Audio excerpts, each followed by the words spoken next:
Hello students, आप सभी का स्वागत है आपके अपने YouTube channel Aftab study classes में। तो आज की क्लास में हम लोग बात करने वाले हैं क्लास 10 के लिए सामाजिक विज्ञान। और इस सामाजिक विज्ञान में हम लोग बात करेंगे मोस्ट इम्पॉर्टेंट क्वेश्चंस के बारे में। ठीक है, जो क्वेश्चन एग्जाम में आ चुके हैं और जिनके आने की उम्मीदें हैं एग्जाम में, ठीक है, उनके बारे में बात करने वाले हैं।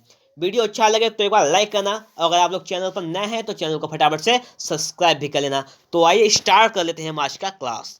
देखते हैं यहाँ पर सबसे पहले क्वेश्चन नंबर आपके सामने आ गया है।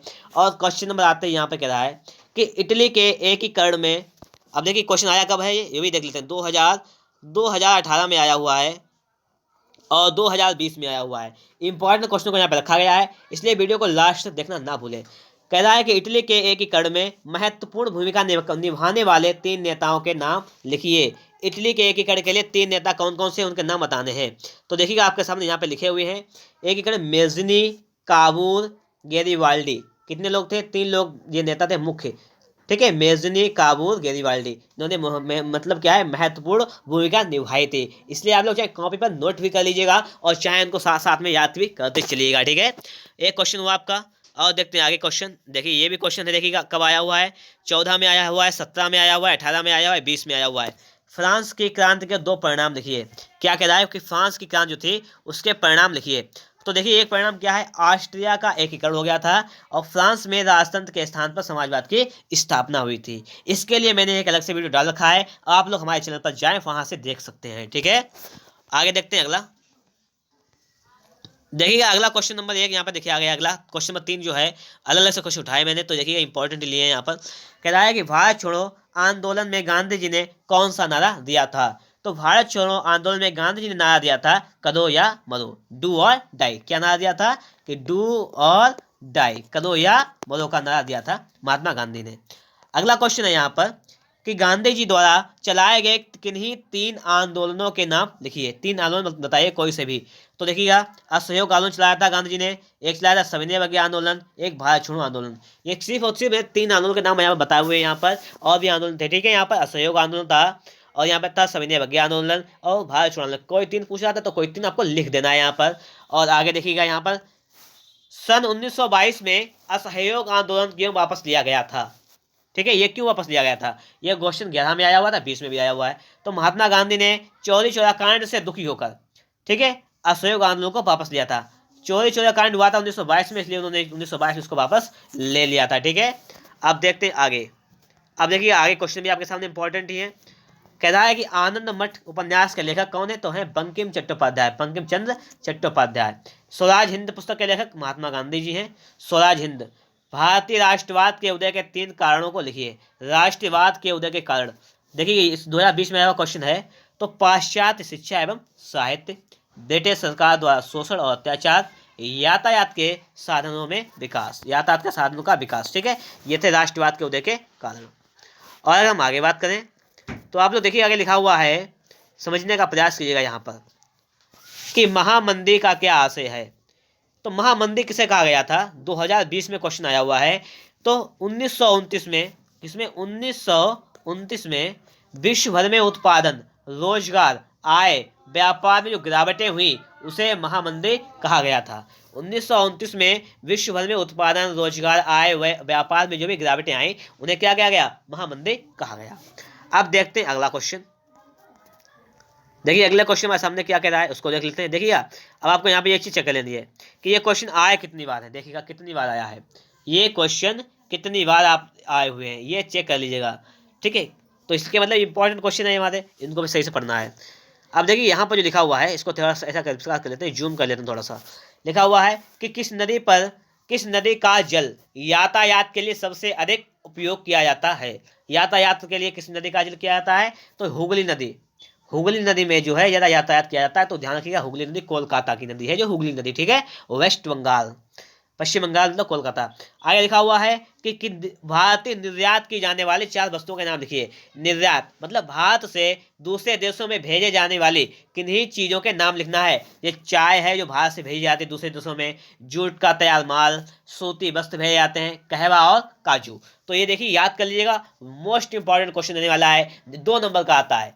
सामाजिक विज्ञान में जितने भी अतलग उत्तर प्रश्न होते हैं वो 2 नंबर के आते हैं, इसलिए अगर आप लोगों ने अभी तक उसको याद नहीं किया तो फटाफट से अभी याद कर लीजिएगा। आगे है कि भारत के आयात की 4 वस्तुओं के नाम लिखिए। अब आप लोग जानते हैं कि आयात क्या होता है, मालूम है या नहीं मालूम है? अगर नहीं मालूम है तो वीडियो को लास्ट जरूर बनाइएगा, आपको हम एक एक चीज को वेरीफाई करके दिखाएंगे यहाँ पर। अब देखिए लिखा है भारत के आयात की 4 वस्तुओं के नाम। आयात की 4 वस्तुएं कौन कौन सी जाएंगी? एक हो जाएगी खनिज तेल, मतलब कि खनिज तेल को हम बाहर से मंगाते हैं। जब हम कोई चीज वहां से मंगाते हैं विदेशों से तो उसे हम आयात बोलते हैं। अगर आपसे पूछ लिया जाए कि आयात और निर्यात में क्या अंतर है तो आप बताना स्पष्ट रूप से कि देखिएगा सर, जो आयात होता है तो हम कोई चीज को जब दूसरे देश यानी अर्थात विदेश से मंगा लेते हैं, अपने इंडिया बाहर देश मंगाते हैं तो उसे कहते हैं आयात। ठीक है। और निर्यात क्या होता है कि निर्यात मतलब भारत में किसी चीज की ज्यादा है, कोई चीज ज्यादा है तो उसको हम क्या करते हैं, वह मतलब दूसरे देशों में सप्लाई करते हैं, भेजते हैं, तो उसे हम कहते हैं निर्यात। वही बात यहाँ पर है कि भारत के आयात की मतलब मंगाई जाने वाली चीजें बताइएगा। तो एक तो खनिज तेल जो कि इराक से ईरान से आता है, मशीनें उपकरण मंगाते हैं हम लोग, ऊन मंगाते हैं हम लोग, और कागज मंगाते हैं। तो देखिएगा ये 4 चीजें जो हैं, 4 पूछा गया था और यहाँ पे 4 ही आपको दिया गया है, इसलिए आप लोग 4 को नोट कर लीजिएगा, नोट क्योंकि 4 से ज्यादा नहीं पूछा जाता है। आगे देखिए अगला क्वेश्चन देखिएगा, ये भी इंपॉर्टेंट रहने वाला है। अगला क्वेश्चन आपसे कह क्या रहा है, सही से समझना है आप लोगों को यहाँ पर कि पाइपलाइन परिवहन से क्या तात्पर्य है। पाइपलाइन परिवहन क्या होता है? तो तरल पदार्थों को भूमि में दबे पाइपों द्वारा एक स्थान से दूसरे स्थान जाना पाइपलाइन परिवहन कहलाता है। आप समझ आएगा कि पाइपलाइन, देखिए एक पाइप यहाँ पे डाल दिया गया, जमीन के अंदर से ये पाइप होता है, ठीक है, ये पाइप मान लीजिए पड़ा हुआ है जमीन के अंदर। और देखिए आपने सोचा, आप सभी के घर पे टंकी आती होगी, पानी वाली टंकी आती होगी, जिसमें टाइम होता होगा कि 12 बजे टंकी आएगी या 1 बजे। तो देखिएगा पानी जो आता है कहाँ से आता है? पानी पाइपलाइन के द्वारा ही तो आता है। जब उसी को ही पाइपलाइन और परिवहन कहते हैं। परिवहन का मतलब होता है ले जाना, ले आना। जब किसी चीज को गाड़ी के द्वारा हम बाहर कहीं ले जाते हैं तो वो परिवहन कहलाता है। जैसे ही पानी वहां से खोला जाता है टंकी से तो पानी आपके घर पर आ जाता है, तो कहाँ से आया? तो पाइप लाइनों के द्वारा आया, तो वह पाइप लाइन ही परिवहन का कार्य कर रही है। यहाँ पर बात वही समझाने का प्रयास कर रहा हूँ। यहाँ पर मैं आपको समझने का थोड़ा सा आप लोग प्रयास कीजिएगा, थोड़ा सा समझने का आप लोग प्रयास कीजिएगा यहाँ पर कि पाइपलाइन होता क्या है। तो तरल जो पदार्थ होते हैं, ठोस पदार्थों की नहीं बात कर रहा हूँ, तरल पदार्थ, तरल लिक्विड जो होता है उसको भूमि में दबे हुए पाइप को एक स्थान से दूसरे स्थान ले जाते हैं, उन्हें हम कहते हैं पाइपलाइन परिवहन। समझ गए हो गया? अब भाई विदेशी व्यापार से क्या समझते हैं? विदेशी जो व्यापार होता है कि आप लोग उससे क्या समझते हैं? तो 2 या 2 से अधिक देशों के बीच होने वाला आयात निर्यात का व्यापार विदेशी व्यापार कहलाता है। मतलब क्या है कि जब 2 या 2 से चीजों को हम एक दूसरे दूसरे देश में भेजते हैं या दूसरे देश पहले देश एक देश में मंगाते हैं तो उस चीज को ही हम कहते हैं विदेशी व्यापार। अब देखिए आगे क्या रहा है, आपसे समझने का प्रयास यहाँ पर भी करना है कि आयात और निर्यात से क्या समझते हो। मैं बता चुका हूँ, किसी देश से माल को मंगाना, किसी चीज को मंगाना। जब हम किसी भी वस्तु को अपने देश से मंगाते हैं तो हम कहते हैं आयात, और किसी राष्ट्र द्वारा माल को भेजना मतलब किसी चीज को भेज देते हैं तो उसे कहते हैं निर्यात। ये तो आपको मालूम ही होना चाहिए, बता चुका हूँ अभी। और लास्ट क्वेश्चन देखिएगा, सभी 2020 के आए हुए हैं, 2020 के, ठीक है। देखिएगा आप देख लीजिएगा, पहले 2020 के हैं नहीं है, ये सारे क्वेश्चन 2020 के हैं, ठीक है। इनको भी अच्छी तरीके से समझ लीजिएगा। अब क्या कह रहा है इसमें, इसमें कह रहा है देखिएगा यहाँ पर, यह है कि कोडरमा किस राज्य में स्थित है। यह किस खनिज से संबंधित है? कोडरमा झारखंड में स्थित है। कहाँ है? झारखंड में। और ये खनिज किससे है? अभ्रक से संबंधित है। किससे है ये है अभ्रक से संबंधित। आगे लिखा हुआ है भारत में खनिज तेल के 2 क्षेत्रों के नाम बताइए। तो असम का डिगबोई क्षेत्र हो जाएगा और महाराष्ट्र में मुंबई है हाई। भारत में परमाणु ऊर्जा शक्ति के 2 केंद्रों का नाम बताइए। तो कोटा परमाणु शक्ति गृह कोटा और तारापुर परमाणु शक्ति गृह तारापुर। ठीक है, समझ गए होंगे आप लोग। यहाँ पर मैंने आप लोगों को मोस्ट इंपॉर्टेंट क्वेश्चन कहा है।